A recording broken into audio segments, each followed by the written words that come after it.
আজিৰ ভিডিঅ'টো বাৰীৰ পৰাই আৰম্ভ কৰিছোঁ। এজোপা বেঙেনা গছ হ'লেও কি হ'ব, কিন্তু ইমানেই লাগিছে নিজে খাই আনক বিলাবও পাৰিছোঁ। গতিকে এতিয়া বহুতকেইটা লাগি আছিলে, যিহেতু আমাৰ জানৰ দেহাটো ভাল নহয়, খাব পৰা নাই। মানুহজনে কৈছে পাৰি দিও, ফ্ৰিজতে থৈ দিয়া, এনেই বুঢ়া হৈ যাব গছত থাকিলে। তো হেল্ল' ফ্ৰেণ্ডছ, আসসালামু আলাইকুম। কি খবৰ আপোনালোকৰ সকলোৰে? আশা কৰিছোঁ সকলো ভালে আছে। আমি যেতিয়া কিবা এটা কাম মনত বহুত আশা লৈ আৰু হেঁপাহত কৰোঁ, তেতিয়া সেই কামটোত যদি ক্ষয় ক্ষতি হয়, নিশ্চয় মনত বহুত বেয়া লাগে, নহয়নে? আপোনালোকৰ লাগেনে নাই বাৰু জনাবচোন দেই। মোৰ কিন্তু বহুত বেয়া লাগে। কথাটো কেলৈ কৈছোঁ জানেনে? দেখিছে নহয় ইমান ডাঙৰকৈ যে গঁৰালটো বনাইছোঁ।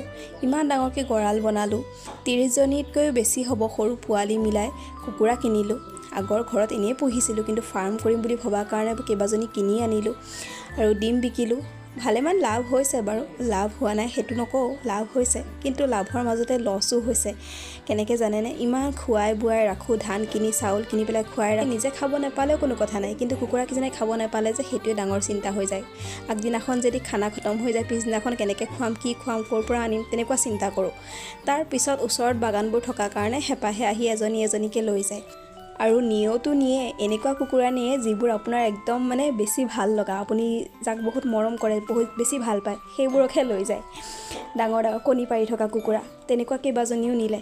আৰু এতিয়া ভাবিলোঁ যে ইমানকেইজনী হেঁপাহে লৈ গ'ল যেতিয়া, এতিয়া কণী পাৰি আছে, উমনি বহাই দিওঁ। 5জনীমান উমনি বহালোঁ। গোটেইকেইজনীয়ে বহুতকেইটা পোৱালি লৈ লৈ ওলালে। ওলোৱাৰ পিছতো ভেকচিন দিলোঁ যদিও তথাপিও পোৱালিবোৰ মৰি মৰি গৈছে। নেজানো কেলৈ কি হৈছে। আপোনালোকৰ মাজত যদি কোনোবাই এইটো বিষয়ে জানে, তেন্তে প্লিজ মোক কমেণ্ট কৰি জনাবচোন। কিহৰ কাৰণে বাৰু এনেকুৱা হৈছে যে ভেকচিন দিয়াৰ পিছতো যে সৰু পোৱালিবোৰ মৰি গৈছে।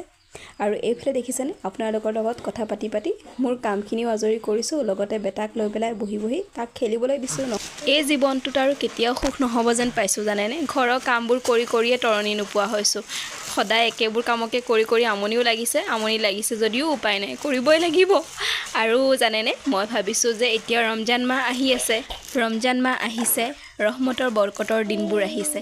আৰু মই ভাবিছোঁ যে সেই দিনকেইটাতনো আমি কি কি কৰোঁ, ইফতাৰ, চেহেৰি, ৰোজা কেনেকৈ কি কৰোঁ, সম্পূৰ্ণ ভিডিঅ' আপোনালোকক দেখুৱাম বুলি ভাবিছোঁ। সদায় নোৱাৰিলেও মাজে মাজে ব্লগৰ মাধ্যমেৰে আপোনালোকক দেখুৱাম বুলি ভাবিছোঁ। আপোনালোকেও জনাবচোন দেই মোক কমেণ্ট কৰি যে আপোনালোকৰ চাবলৈ মন আছেনে নাই। আপোনালোকে যেতিয়া কমেণ্ট কৰে নহয়, তেতিয়া খুব ভাল লাগে জানেনে? উৎসাহ পাওঁ ভিডিঅ' বনাবলৈ, ৰেচিপি ভিডিঅ' দিবলৈ।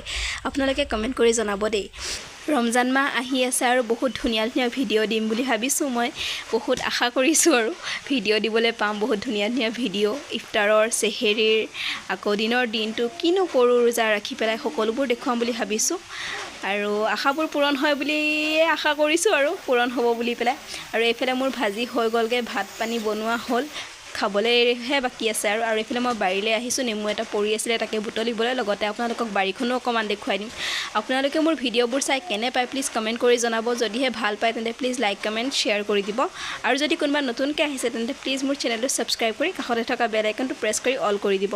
আৰু এয়া দেখিছেনে মোৰ বাৰীখন সেউজীয়া সেউজীয়া হৈ আছে। ধনিয়া, পালেং এইবোৰ খুচৰি কুকুৰাই অৱস্থা বেয়া কৰি দিলে।